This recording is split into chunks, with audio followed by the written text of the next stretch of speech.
Hello, my name is Mallory Jenna Robinson.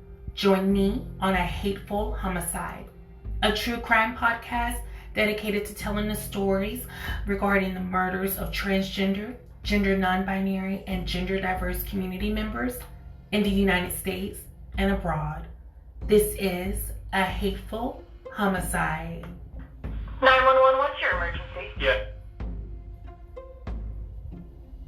A transgender woman has been shot and killed in North Baltimore. Alpha? In the U.S., trans women of color have a life expectancy of just 35 years.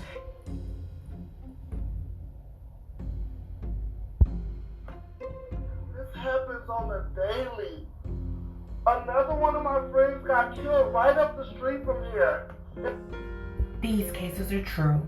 The victims are real, and their voices matter. This is A Hateful Homicide.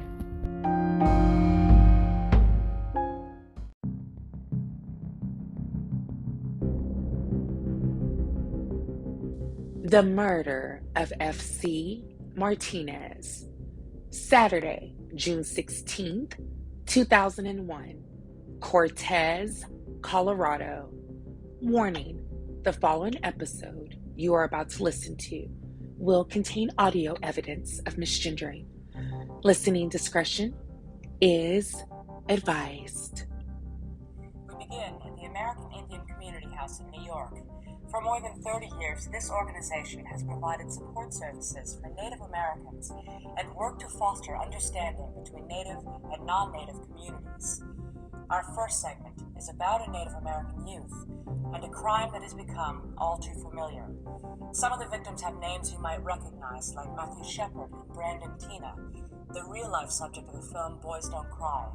But others, like Fred Martinez, a transgender Navajo youth, haven't made the national headlines or movie marquees. Yet for the gay community of Cortez, Colorado, Martinez's murder had a major impact, highlighting issues of sexual orientation as well as those of class and race. Well, to me, he was happy all the time, and he's always outspoken. He just loved life. He just, he had fun doing whatever he did. He was a really social person.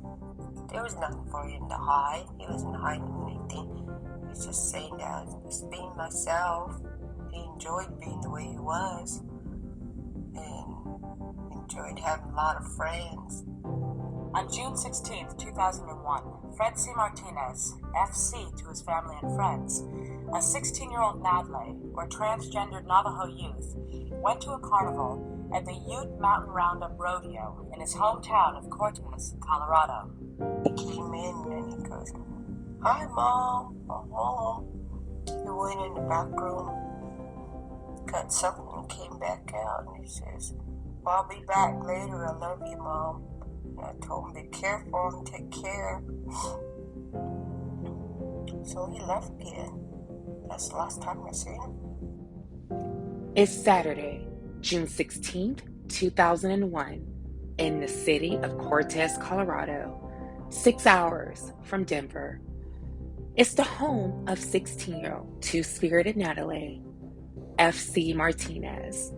FC, also known as Sunny to FC's mom, Paulina Mitchell, had went to the Ute Mountain Roundup Rodeo.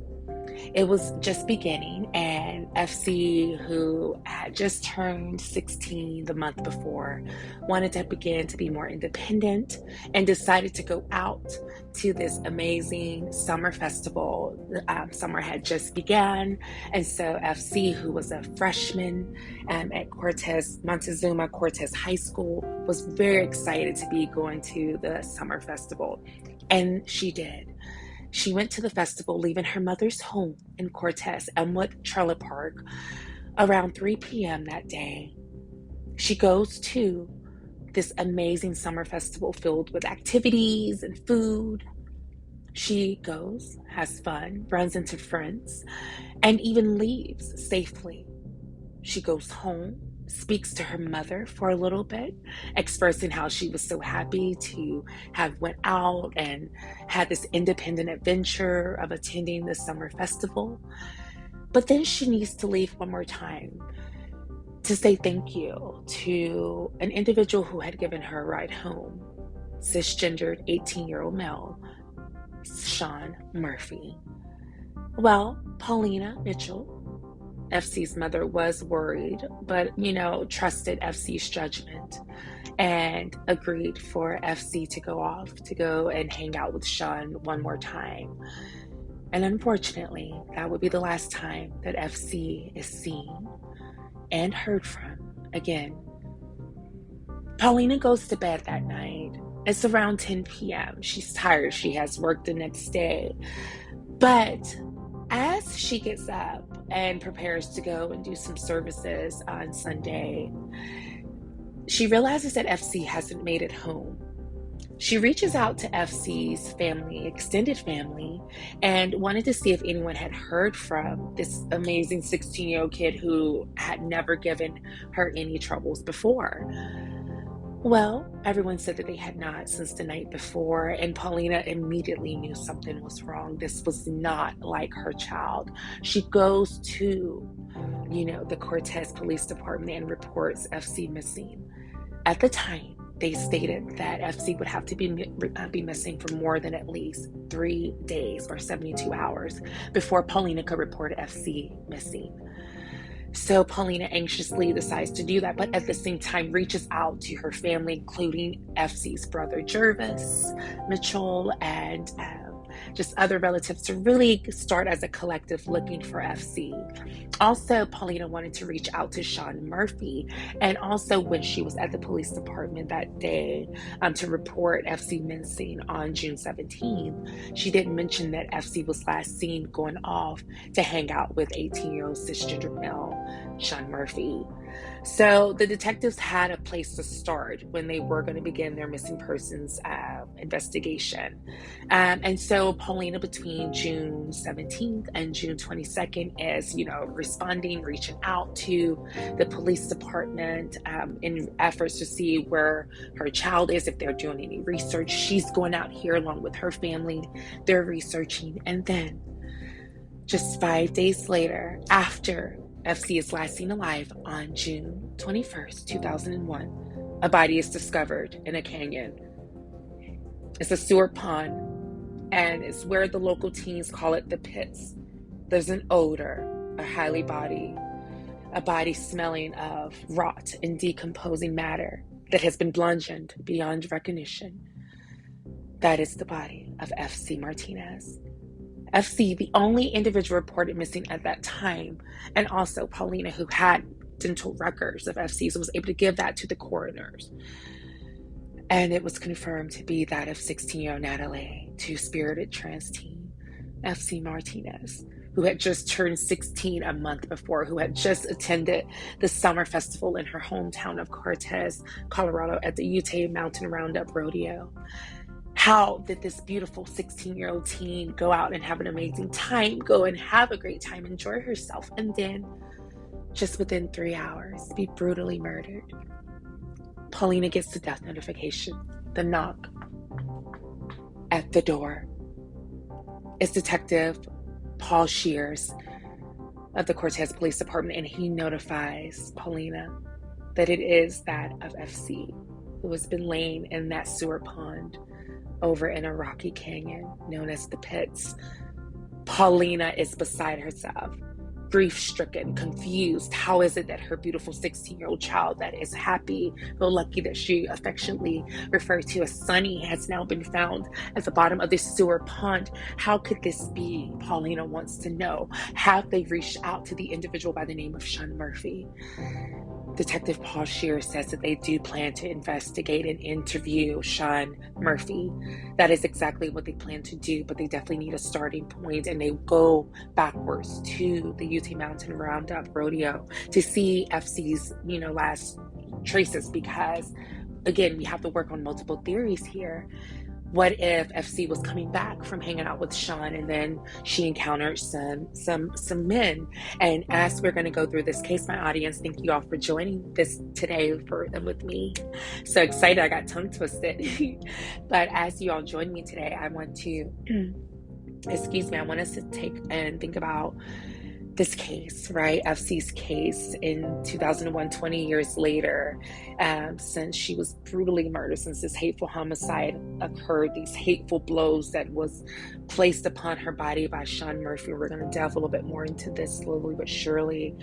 But again, it's important for us to really, really take an understanding into what happened on that Saturday night of June 16, 2001. Again, it was the first day of summer, the summer festival here happening.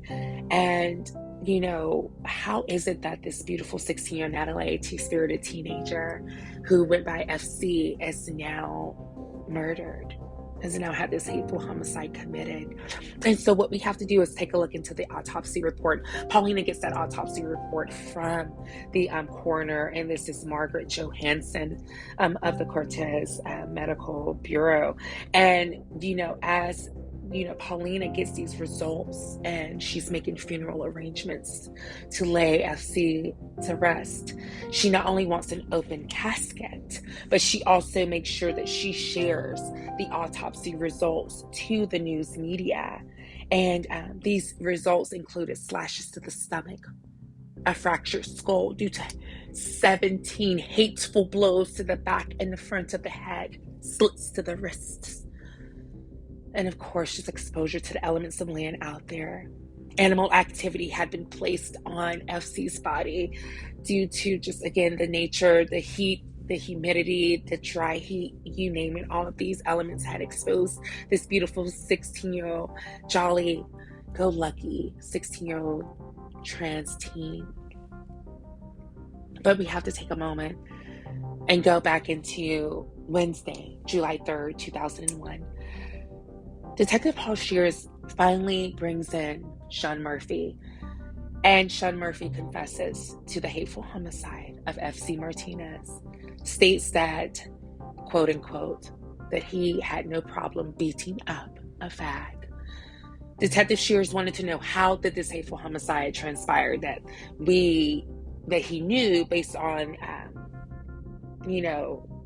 the friend of Sean Murphy, and this friend is by the name of John Peterson.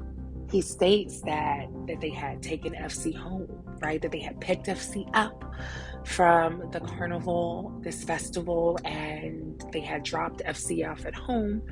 But as they were heading back home themselves to an apartment that John Peterson had, and that Sean Murphy was visiting, Sean Murphy began to, become upset about FC's gender identity and expression, sexual orientation, began to express how he did not like FC or approve of FC's gender identity and or two-spiritness.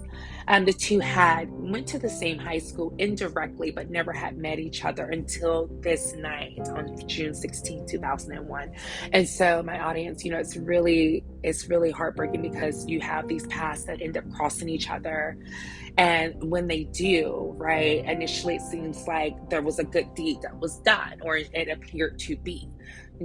John and Sean gives FC a ride back to the Elmwood Trailer Park.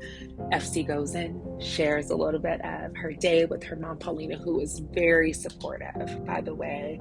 Paulina is one of the most supportive mothers I think I have, besides probably mine and others, of course, who is just truly just loves your children for who they are. And I just have to just take a moment and just give a kudos to Paulina Mitchell. If you're listening in, just kudos to you, mama, because you stood by your child. And I know as you were learning back then 20 years ago, again, the usage of pronouns and things, and I'm sure, and I've learned with speaking to some of FC's friends that that you have used she, her, they, them pronouns to refer to FC. So again, thank you for that. And that is the point, right, that we grow and we learn. And so FC's case definitely is teaching us that. But also this case talks a lot about what it means to be a person of color, and what does it mean to be a person who identifies as two-spirit and also indigenous.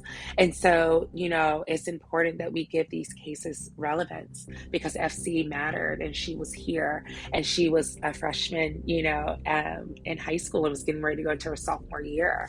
And so it was really heartbreaking to see this beautiful 16-year-old, who had a close relationship with her mother and her brother, and to know that life was just taken, by 10 p.m. on June 16, 2001, and then made to lay out there in the sewer for 5 days, and with, over 17 blows, these hateful blows that Sean gave to FC, all because FC was trans, two-spirited, Natalie.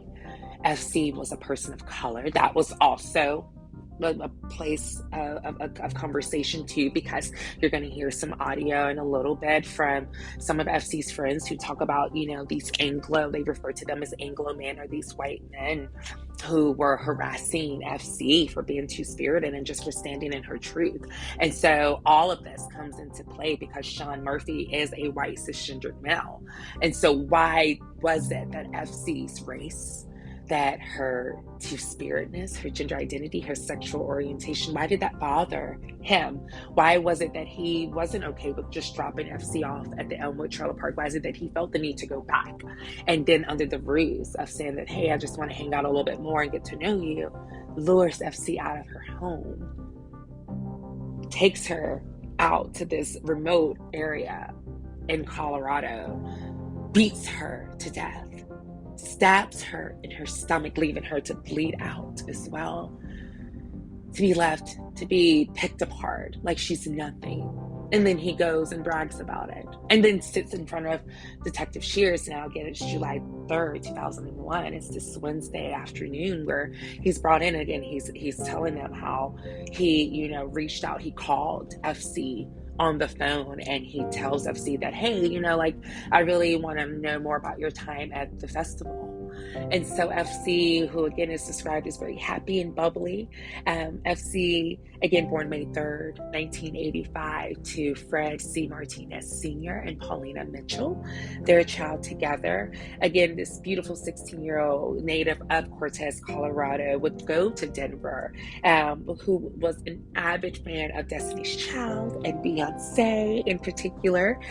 She was also, very known for just loving to wear eyeliner and, different colors, and just really expressive. And we're going to talk about how her relationship with her mother was so strong that her mother really pointed out the disparities and discriminations that FC faced in high school as a freshman, beginning her gender journey back in 1999 at the age of 14.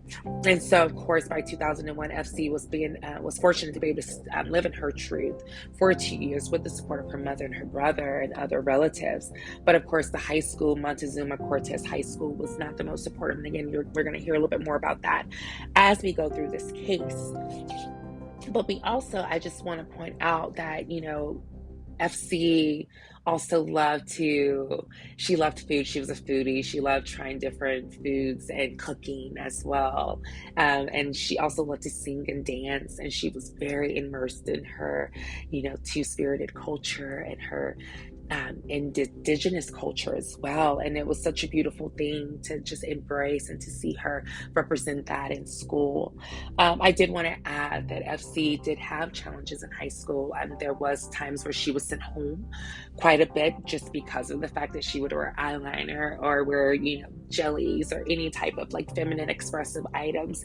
And we have to also go back into the concept of and context of 2001, as well as, where people were in Colorado.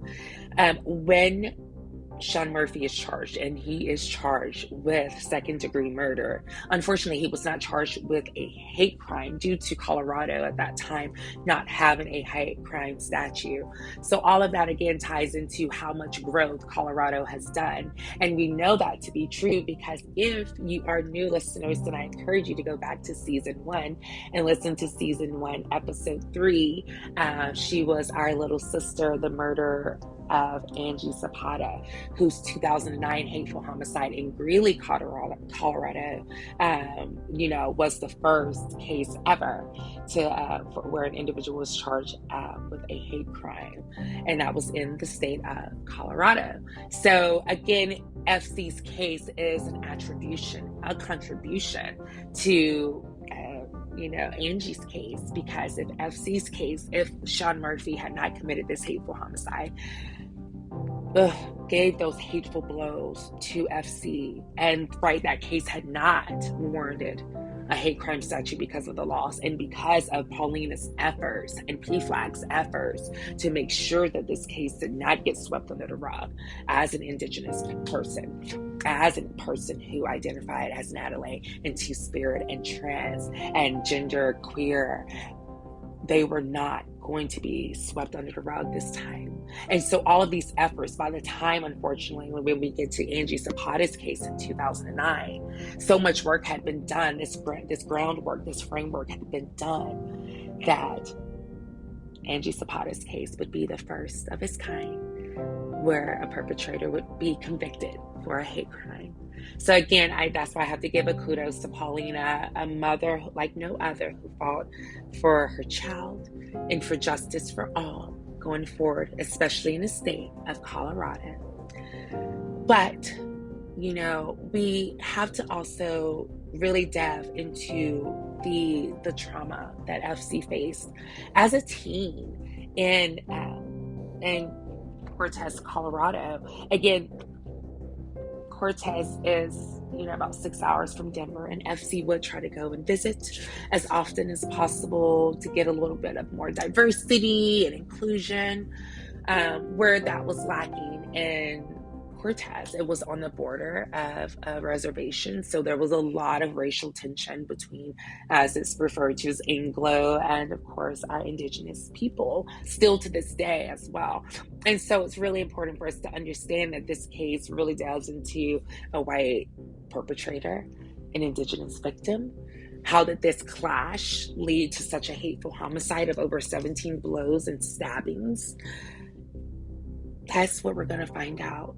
But I want to also take you all in just a moment and listen to some audio regarding just some of the incidents and situations that FC was facing in school, and just also how the community responded to this hateful homicide. So again, my audience is going to give you all in just a moment to hear a little bit of that as well. 5 days later, Fred's partially decomposed body was found off a dirt road in Lower Canyon Rim, not far from where he lived. He had been bludgeoned to death with a rock. In the weeks following the grim discovery, 18-year-old Sean Murphy was arrested for the murder, based on tips that he had bragged about, quote, beating up a fag. According to reports, Murphy and a friend had given Fred a ride home on the night he disappeared. After dropping him off, the two had discussed Fred's sexual orientation. Murphy then left the apartment they were visiting and returned 20 minutes later, covered in blood. Someone's future was gone, was just erased, who had a violent, brutal death, probably because he was transgender, Natalie, changed the world for me. John Peters Campbell moved with his partner Alan Cook to Cortez 4 years ago, becoming an active member of the local community, as well as a board member for the Four Corners Gay and Lesbian Alliance for Diversity, an educational, social, and advocacy organization. Learning about the circumstances surrounding Fred's murder brought home some ugly truths. I never thought of this as a dangerous town, and then I realized, of course, it is dangerous for some people. I was devastated because Fred was someone, not that I knew personally, but that I'd seen around. And it made me feel good as an older gay man that there were kids who were coming out that early, and it never occurred to me that they were in danger. In fact, Fred's two-spirit, transgender identity, was not something high school officials and many other people in Cortez were prepared to handle. There was one time they told me that he was wearing shoes that he's not supposed to be wearing. And then later on, these girls come in, she was wearing the same shoes. And And I just sat there and I said, well, I always call him Sonny, you know. I said, Sonny, look over there. A girl's wearing the same shoes as you are. You know, how come she's not being sent home? Fred was sent home on a fairly regular basis because he would be wearing eyeliner. I think once he was sent home, he was wearing jellies on his feet, those little girl shoes. And that is not the proper way to respond to a child that's being harassed. One time, my little cousin, her and a friend in FC were walking, and she said that these these white boys came up and they were saying stuff, yelling at him, like, you know, hey, faggot, what are you guys hanging around with this guy for, and things like that. Kids like Fred have to contend not only with anti-gay bias, but also with the racism that exists in a border town like Cortez, located right next to the Youth Mountain Indian Reservation. I know there's a lot of harsh feelings in this area against a lot of natives. I don't know if it's because they're you know, Cortez is just right next door to a reservation. I think many of the gay community in Cortez and Durango felt like they had this false sense of security or safety because they were white, middle class, productive, involved members of the community. And they've really had their world shattered in many ways. And they're struggling with what they now recognize as some of their own biases. I'm so proud of how folks are working here. I've never seen such hard work and dedication and willingness to go through situations that are painful. And I think a lot of us can learn lessons from the community. And that is true. We can definitely continue to learn lessons from our community because that's what it's about, us all coming together. And that's exactly what the city of Cortez did for Paulina Mitchell. Her tireless efforts when they finally laid FC to rest on June 30th, 2001. Paulina placed not only photos and clothing of FC as male and female presenting, but also made sure that individuals from the LGBTQ plus community was there and represented at the memorial. And so again, you know, this is just really, really beautiful because her ability to show this love and unconditional support for her child, for her daughter, led to the community of Cortez all coming together and supporting her and advocating for changes within the Montezuma Cortez High School, as well as throughout the city of Cortez. And also, again, how the laws in Colorado began to change in view to spirited Natale Indigenous people, and especially in relation to how they're being treated by white people. And so it's really, really important how this case just, you know, spoke to me as well. You know, I was 16 when I began my gender journey in 2006. And so, you know, I began my gender journey 5 years after FC passed, but I can just connect with FC and the ability to stand in your truth at such a young age and just not knowing how you're going to be received, but being willing to just go and live your life and to also be happy in the midst of it too, because FC was definitely described as very, very happy. And those are very two traits that we share, is happiness and just the ability to persevere. And no matter what she went through, right, despite the fact that she was sent home on multiple occasions, she always went back to school. She completed her freshman year of high school and was looking forward to beginning her sophomore year that August. And so again, it's just really, really interesting as we delve into this case, you know, the ultimate betrayal of Sean. His mother, Shauna Murphy, is a very open and proud lesbian. And at his trial, which began in March of 2002 in Cortez, Colorado, she gets up and she testifies on behalf of her son, and she talks about how, you know, she grew up, she had him grow up with her being open about her sexuality. And so she did not believe that her son was homophobic. transphobic, genderphobic. And so she wanted to state that, and she certainly didn't think that he was racist either. But nonetheless, the prosecutor at the time on the witness stand asked Sean's mother, then why did your child, quote unquote, say, I beat up a fag, if your child was not or did not have any type of phobia? And Shauna Murphy had no response. Paulina Mitchell, who was at the trial, even spoke to Shauna Murphy afterwards, and the two mothers had a kind of meeting of the minds. And what really happened with this conversation was Paulina's ability to get Shauna to see that what Sean did was horrendous, and really for her to also take a look at her own biases and prejudice too, regarding privilege, because she assumed that because her child grew up seeing her love another woman, another cis woman, that automatically meant that her child would somehow be immune to phobia or discrimination, when in reality, Sean Murphy was known as a local gangster, bad boy, getting into different types of trouble. He liked to hang out with like kind of all whites only groups, these groups of Anglo-Saxon boys that you heard one of FC's friends mention earlier, right? Sean was one of those men. He was known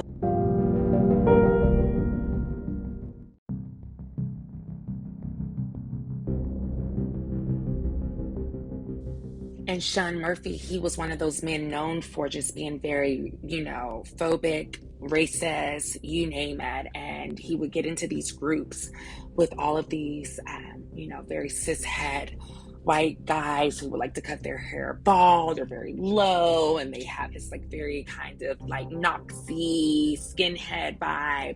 So he was already known, my audience, for just being very violent and angry and having a very like Eurocentric, Aryan-centric view of the world. And so then again, the question is, why did he give FC a ride? Why did him and John Peterson give FC a ride home? And that is the question that Detective Paul Shears wanted to know. And Sean's response was, well, we at first just kind of wanted to hang out with FC and just, and then we just gave, FC a ride home. And so then that happens. That's this kind of like nonchalant, blasé answer that Detective Shears gets. And Detective Shears then wants to know, okay, well, if this is what's happening in your mind in this moment, that you're giving this two-spirited teen who's wearing her eyeliner and her bracelets and earrings and has a little bit of makeup on, that's starting to bother you, right? And so as Detective Shears is probing at Sean, you can just see the fume, you can just sense that tension. And Sean finally admits, yeah, like I thought about it. I thought about the fact that we had given this person, and using expletives that I'm not even going to repeat, a ride home. And, the fact that he didn't even think to do anything in that moment. Immediately when FC was in the car, Detective Shears wanted to know why. And, Sean's response was that John most likely went along with killing and murdering and committing the hateful homicide to FC. So Sean knew that if this was something that was going to be done, he was going to have to do it himself. And that's exactly what he intended to do when he lured FC back out of her home around 9:30 p.m. on Saturday night, June 16, 2001, in Cortez, Colorado. He lures her out of her home. She gets in the car with him. They go over to this park. They talk for a little bit, actually have a conversation, and talked about the festival. Sean even tells Detective Shears how FC was very excited and happy to be in this space. And then, before you knew it, without a warning, the blows, the multiple hateful blows, 17 and counting, began over and over, in the back, in the front. And then that's not enough. Sean grabs his pocket knife, his Swiss Army knife that he had from when he was in the Scouts as a kid, and then slashes FC's stomach throws the body into the sewer pond, and goes off. And all of this is done by 10 p.m. Paulina's gone to bed, not even realizing at that time that her beautiful 16-year-old daughter had been viciously murdered with more than 18 hateful blows. And so my audience, I just also want to just take a moment as well and, share a little bit with you again, just the efforts that have been made since, FC's, unfortunate passing and untimely passing. And I just want to share that with you all as we prepare to get ready to conclude this case. Of whether or not people learn something from this and how families are treated, frankly, because many times the coverage can be sensational and it's very disrespectful. I was very concerned about how the media would handle the issue of Fred's murder. Sage Douglas Eagle Remington, a member of the Southern Ute tribe, has been involved in the Indian movement since the 60s, and in the early 90s founded the Two-Spirit Society of Colorado to address the specific needs of gay and lesbian Native Americans. In my involvement in the gay and lesbian community in the last 10 years, I've seen it transform itself from crisis management of events to a very coordinated effort, and that's what happened in Cortez. I felt very assured that there were a group of people that were in a position to be able to take the issue, monitor it, control it so it doesn't get out of hand, and make sure that there was equity in the reporting of the news, and there was equity in describing Fred's lifestyle. Although the circumstances of Fred's murder echoed those of Matthew Shepard in many ways, this story was not one that many national media outlets were anxious to tell. It's hard not to look at a picture of Matthew Shepard and look at a picture of Fred Martinez and not really get why the media were not as interested. Fred was many things that, when you add them all up, made him very much the other for people. He was a person of color. He was Navajo. He was poor. He was transgender. He also identified as gay.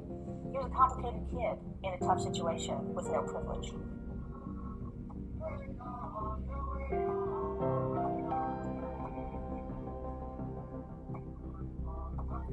Son Francie Martinez Jr. FC, as he was known by family and friends, left this world much too soon because of those who fear and hate anyone who is different.